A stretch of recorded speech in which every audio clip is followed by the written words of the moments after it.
Bonsoir à tous. Les titres du 19h45 édition de ce mardi 25 mai 2021.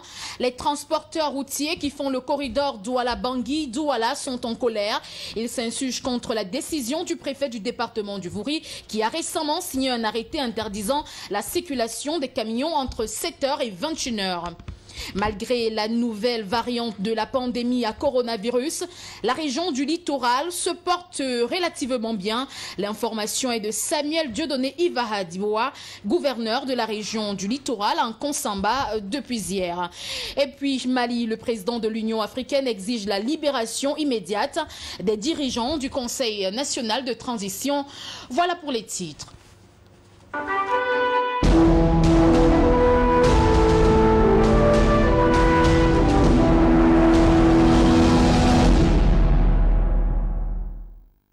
De votre fidélité au 19h45, merci.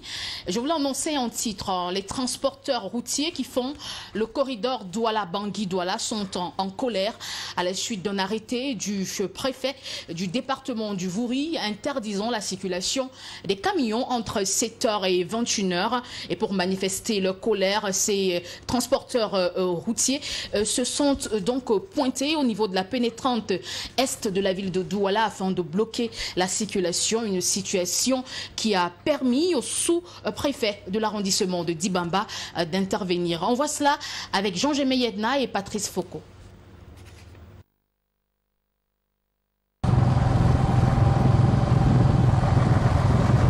Des camions gros porteurs stationnés en file indien le long de la pénétrante est de la ville de Douala. À travers ces bouchons, à n'en point finir, à une heure tardive de la soirée, manifestement causée par ces engins lourds, les transporteurs routiers s'insurgent contre le préfet du Vouri. Il est plus de 23 heures maintenant. Si nous tous nous sommes mobilisés ici, c'est effectivement parce que nous exprimons notre mécontentement relativement à l'arrêté préfectoral qui nous oblige à travailler plus la nuit qu'en journée. Si on se retrouve à pareil ici, cela veut dire que ça ne va pas. Franchement, monsieur le préfet a pris une décision sans contenter de chercher de voir les syndicalistes ni les transporteurs. Il paraît que monsieur le préfet dit qu'il y a les accidents à Douala, que c'est le camion qui cause. Tout à l'heure, il y a un accident au niveau de Borodis, c'est le Tassiman. Donc franchement, il faut qu'il revienne sur sa décision. Parce que sinon, nous sommes là jusqu'à, même si c'est à la fin d'année. Quand on nous demande de quitter qu'à 22 h, nous on ne peut plus. On ne peut plus. Et quand on quitte là, tout cela, c'est seulement vu ça dans le journal que le préfet a pris ses décisions. Donc nous sommes contre ce que le préfet a fait. Une décision préfectorale qui impacte sérieusement ce secteur d'activité et cause un énorme manque à gagner pour ces transporteurs, d'où l'aura le bol de cette nuit. Pourtant, effectivement, la ville de Douala, c'est une ville portuaire et que les opérations économiques se passent là. Malheureusement, j'ai comme l'impression que la décision préfectorale n'a pas impliqué les acteurs du secteur de transport. C'est la capitale économique. Comment le port peut tourner quand la route est barrée avec les camions? Et je ne sais pas, ça serait un peu difficile, hein, c'est pas facile pour moi. Je ne trouve pas ça facile. C'est pas une décision, on doit revoir ça. Et s'il décide cette décision, soit disant que le camion n'entre pas en ville en journée, et que c'est en soirée, je ne sais pas s'il y a un magasin qui va ouvrir en soirée. Et dans le port, automatiquement c'est en journée. Donc ça nous donne la merde.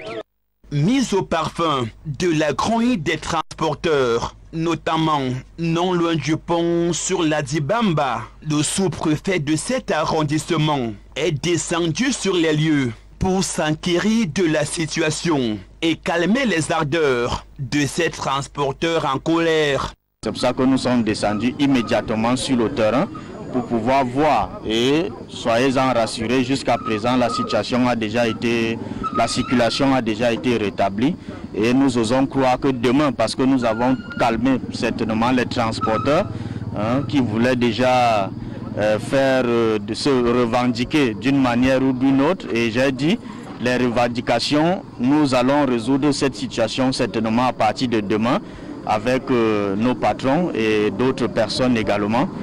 Et après d'énormes bouchons, durant des heures, causés par ce mouvement d'humeur, la circulation a été rétablie sur la pénétrante Est, axe lourd, Douala-Yaoundé, dans l'espoir d'une pédale douce du préfet Djouvouri pour ces transporteurs routiers qui ne sont pas des batanguères.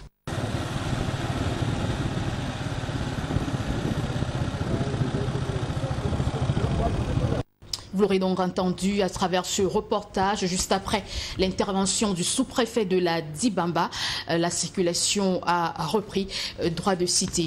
Et toujours en société, malgré la recrudescence des cas de coronavirus enregistrés, notamment les poches de résistance et d'autres cas d'insécurité enregistrés, la région du littoral se porte relativement bien. L'information est celle du gouverneur de la région du littoral, Samuel Dieudonné Iva Hadiboua, à l'issue d'une réunion de coordination administrative qui se tient depuis hier à Nkonsamba. Jean-Jémé Yedna, une fois de plus, c'est Château-Val-en-Règne. La région du littoral, pour les 6 premiers mois de l'année 2021, se porte relativement bien, hormis la lutte acharnée contre la pandémie à coronavirus qui s'est intensifiée à travers les 4 départements et l'ensemble des arrondissements. La région que dirige des mains des maîtres, Samuel Dieudonné Iva Hadiboua, certes, a connu d'autres soubresauts sur les plans socio-économiques et politiques, mais qui n'ont pas empêché aux populations de vaquer librement à leurs occupations, sans inquiétude aucune. Nous avons connu une période d'accalmie. Les états-majors des partis politiques, n'est-ce pas, s'activent sans trop de friction, sans trop de bruit. Bon, nous avons enregistré ici et là quelques défections, mais cela témoigne d'une certaine vitalité politique dans notre région. Les services publics ont pu travailler sans désemparer et nous avons quand même pu juguler, n'est-ce pas, cette histoire de Covid. Et vous voyez que de manière globale, nous avions eu plus de 23 000 personnes testées et nous n'avons enregistré jusqu'ici qu'à peu près 365 cas de décès. Sur le plan économique, c'est la résilience au niveau des entreprises qui sont battues malgré, n'est-ce pas, cet handicap sanitaire. Les sociétés sont à pied d'œuvre. Celles qui avaient fermé boutique aujourd'hui reprennent confiance et s'investissent. Au cours de cette réunion de coordination administrative, couplée aux travaux du comité de coordination de maintien de l'ordre, dont la ville de Nkonsamba abrite les assises depuis lundi 24 mai 2021, le volet sécuritaire a retenu l'attention des autorités. Vous avez tous suivi, n'est-ce pas, au niveau des réseaux sociaux, on disait que voilà, le carrefour d'Edo est devenu, n'est-ce pas, un centre pratiquement de recrutement des personnes armées dans des véhicules pour déstabiliser ici et là, mais je crois que c'est une activité des réseaux sociaux qui n'engage que leurs auteurs. Et vous avez vous-même pu vérifier, vous, responsables de médias, en faisant des descentes sur ces sites de manière discrète et autre, vous comprendrez que beaucoup de personnes veulent à tout prix que Douala soit à feu et à sang. Mais pour l'instant, les forces de maintien de l'ordre, les autorités administratives et les populations de Douala travaillent de manière à ce que nous ne perdions pas le nord. Nous avons eu quelques cas qu'on appelait microbes, ça n'a duré qu'un week-end. Et je peux dire que la ville de Douala et la région du littoral en général est sous bon contrôle. Et nous voulons simplement demander que nos populations puissent faire confiance, n'est-ce pas, aux mesures gouvernementales prises pour que l'économie puisse reprendre dans nos cités.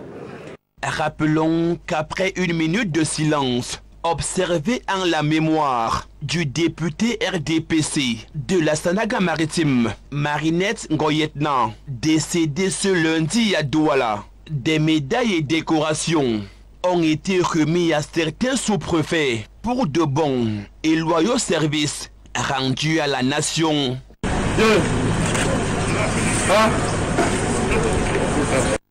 Parlons à présent du sommet sur l'impact du décès du maréchal Idriss Déby Itno sur la sécurité du Tchad.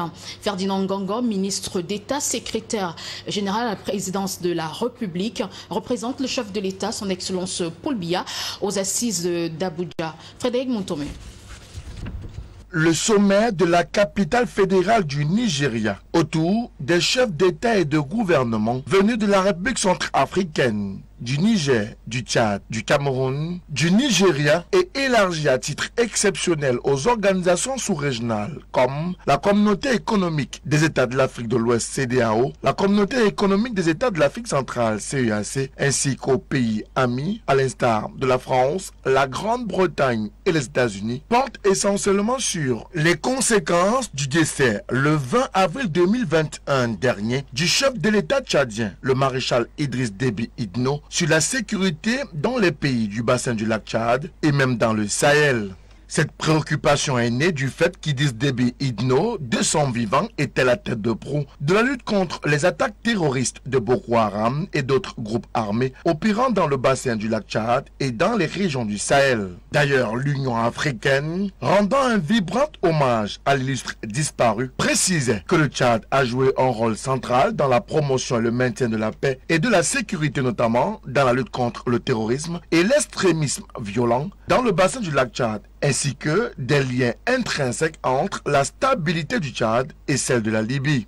Le sommet extraordinaire d'Abuja, sur convocation de Mouhamadou Bouhari, président en exercice de la commission du bassin du lac Tchad, vise à réfléchir sur les voies et moyens pouvant permettre au Tchad de demeurer au premier plan de la lutte contre le terrorisme. Il est question d'aller soutenir ce pays qui est un membre éminent de la commission du bassin du lac Tchad et qui œuvre depuis des années pour la sécurisation de la zone sahélo-sahélienne et en Afrique centrale. Et compte tenu de la situation qui prévaut actuellement au Tchad, de nombreuses craintes sont nées, notamment celle émise qui fait savoir qu'à raison de la crise politique au Tchad, le pays manquerait des moyens politiques et financiers pour continuer de soutenir cet effort de guerre contre le terrorisme dans la sous-région.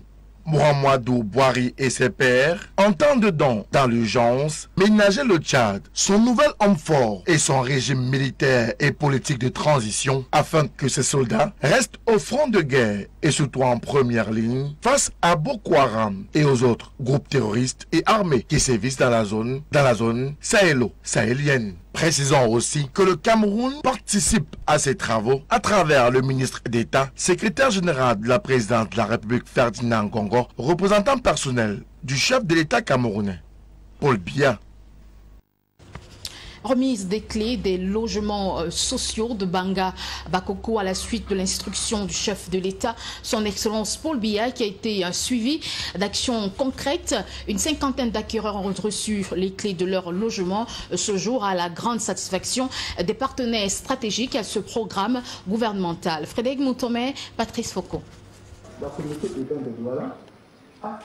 Ils ont désormais, et ce de manière officielle, accès à leurs logements sociaux. 6 au Kansik de Mbanga Japoma, dans le 3e arrondissement de Douala. Eux, ce sont des acquéreurs, une cinquantaine au total, en attente depuis 4, 6, voire 10 ans, qui ont reçu ce jour les clés de leur nouveau lieu de résidence. Les impressions sont celles d'un monsieur très heureux d'avoir obtenu ce jour les clés d'un appartement. Un appartement qui fait la satisfaction de ma famille. Et je voulais profiter de l'occasion pour exprimer ma profonde gratitude au chef d'État qui a mis en place ce magnifique projet. Et remercier également Madame le ministre qui a fait des pieds et des mains pour que les acquéreurs que nous sommes soyons contents, très contents même aujourd'hui. Son Excellence le ministre était avec nous au mois de février au service du gouverneur. Elle a promis, aujourd'hui elle a réalisé ses promesses. Car après les paroles, les promesses, les actions sont là aujourd'hui. C'est le concret que nous vivons. Alors, la cérémonie, très courue, a d'ailleurs été le lieu pour les populations résidentes d'exposer un chapelet de doléances pour améliorer au mieux leurs conditions et leur cadre de vie. Vous savez qu'il y a déjà beaucoup de familles qui peuplent cette cité. Et c'est très difficile de vivre comme ça. Si tout le temps il faut aller faire des achats un peu loin, c'est un peu compliqué. Mais je crois qu'une fois le marché ouvert, et nos femmes et nos mamans pourront y aller mener des activités. Il y a des aires de jeu aussi. C'est vrai, nous avons déjà un espace qui nous permet de jouer le football, mais au-delà du football, il y a d'autres activités. Il y a des petits espaces de détente pour nos enfants également. Donc ce sont ces petites commodités. Quant aux autres, il faut juste améliorer pour que notre cadre de vie soit complet et qu'on se sente à l'aise vraiment de vivre ici. J'ai parlé des routes aussi. Vous savez, il y a des routes qui sont légèrement dégradées. Et il est important que le MINDU, qui est en charge de ces questions, n'est-ce pas, s'appesantisse sur ce problème. L'occasion faisant le larron, les habitants du Kansik de Mbanga Japoma ont saisi la balle au bon pour remettre sur la table du débat la problématique du prix de ces logements dits sociaux. Il y en a qui sont ici en tant que locataires simples, il y en a qui sont ici en tant qu'acquéreurs. Bon, maintenant, c'est vrai, vous savez, qui dit merci demande encore plus. Nous allons vers ce sens pour supplier les pouvoirs publics pour que les prix, dans la mesure du possible, soient encore revus à la baisse.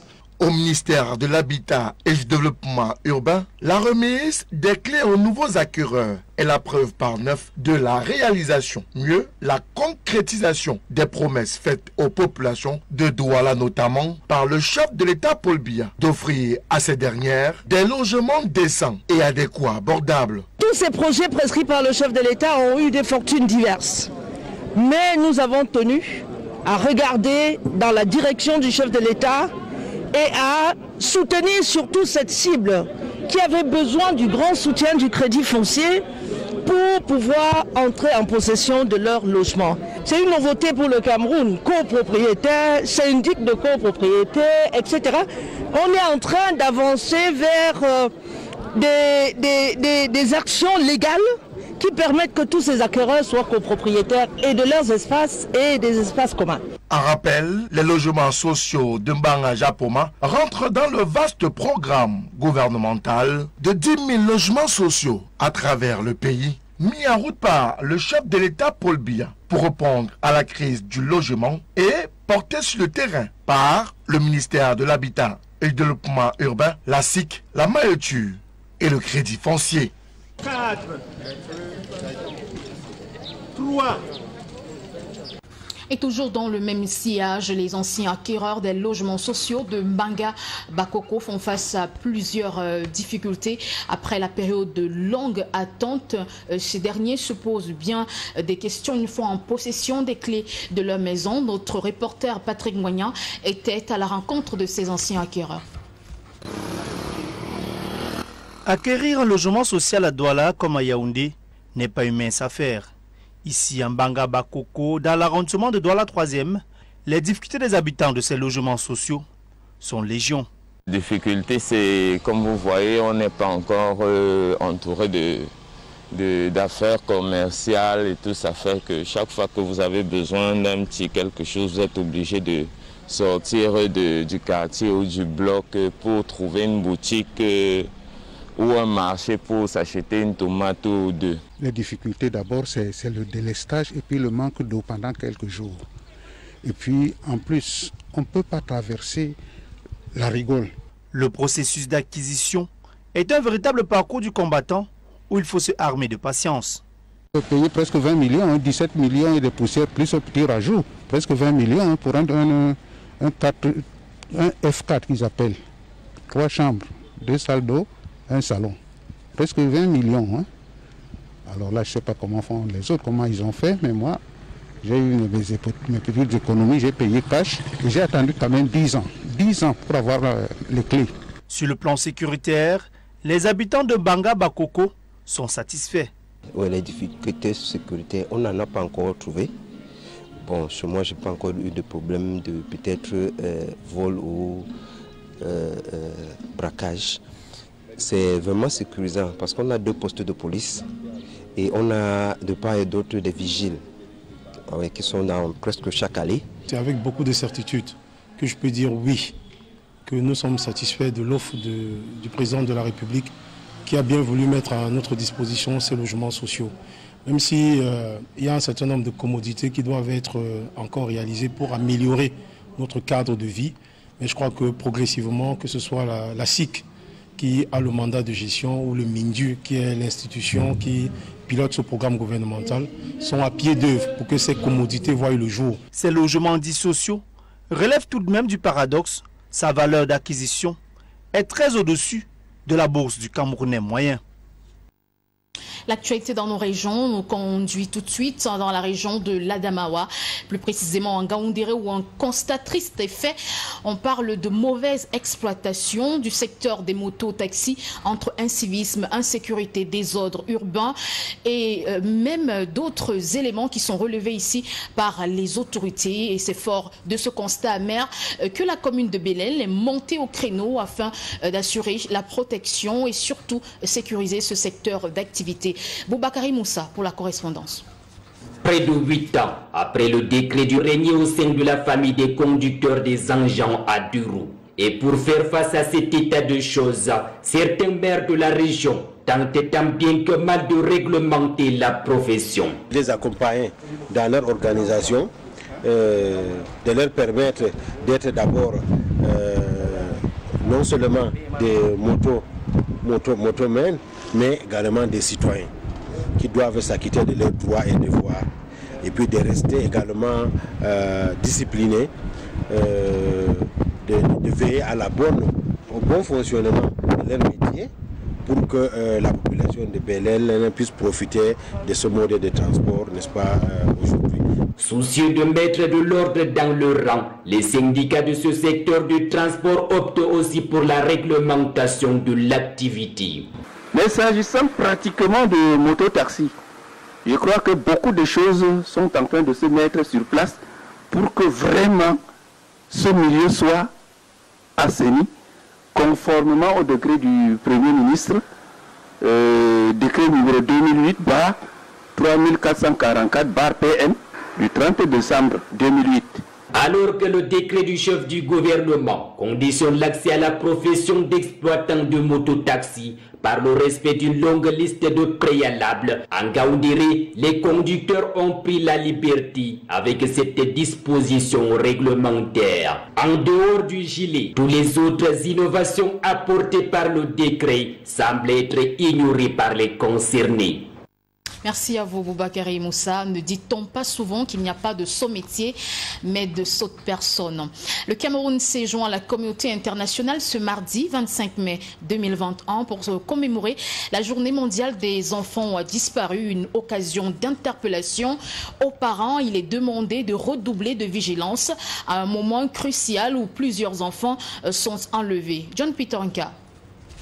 Les disparitions forcées font souvent partie d'une stratégie pour faire régner la terreur. Le sentiment d'insécurité résultant de cette pratique touche non seulement les proches de la personne disparue, mais aussi leur communauté et l'ensemble de la société. Alors qu'elles étaient très répandues au sein des dictatures militaires, les disparitions forcées sont aujourd'hui perpétrées dans de complexes situations de conflit interne, en particulier en tant que moyen de répression des opposants politiques. Des centaines de milliers de personnes ont disparu lors de conflits ou de périodes de répression dans au moins 85 pays à travers le monde. Une disparition a un effet doublement paralysant pour les victimes souvent torturées et dont la vie est constamment menacée, et pour les membres de la famille qui, ignorant le sort de leurs proches, passent de l'espoir au désespoir, dans l'expectative et dans l'attente, parfois pendant des années de nouvelles qu'ils ne recevront peut-être jamais. Les victimes savent bien que leur famille ignore ce qui leur est arrivé et que les chances d'être secourus par qui que ce soit sont minces, ayant été soustraites à la protection de la loi et ayant disparu de la société. Elles sont de fait privées de tous leurs droits et à la merci de leurs ravisseurs, même dans les cas où la mort n'est pas l'issue finale et que la victime échappe finalement à ce cauchemar. Les traumatismes physiques et psychologiques résultant de cette forme de déshumanisation ainsi que les brutalités et actes de torture qui l'accompagnent trop souvent laissent des traces durables. Au Cameroun, depuis un moment, pas un jour ne passe sans comprendre qu'un enfant a disparu. Les enfants sont devenus les cibles privilégiées des personnes sans foi ni loi qui prennent du plaisir à s'aimer la panique dans les familles. Le pire dans tout cela, c'est qu'un enfant sur 25 est retrouvé. Au moment où l'on célèbre les enfants disparus, il est plus que jamais urgent pour tous et chacun de combattre avec véhémence ce fléau qui brise l'espoir des enfants qui ne demandent rien d'autre que de vivre. Et ceci nous concerne tous, car l'enfant est un trésor.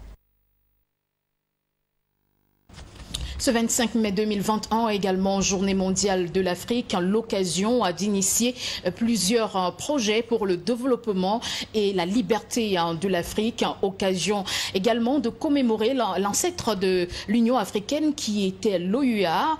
On se souvient très bien, le 25 mai 1963, c'était à Addis Abeba en Éthiopie. John Pitanka une fois de plus.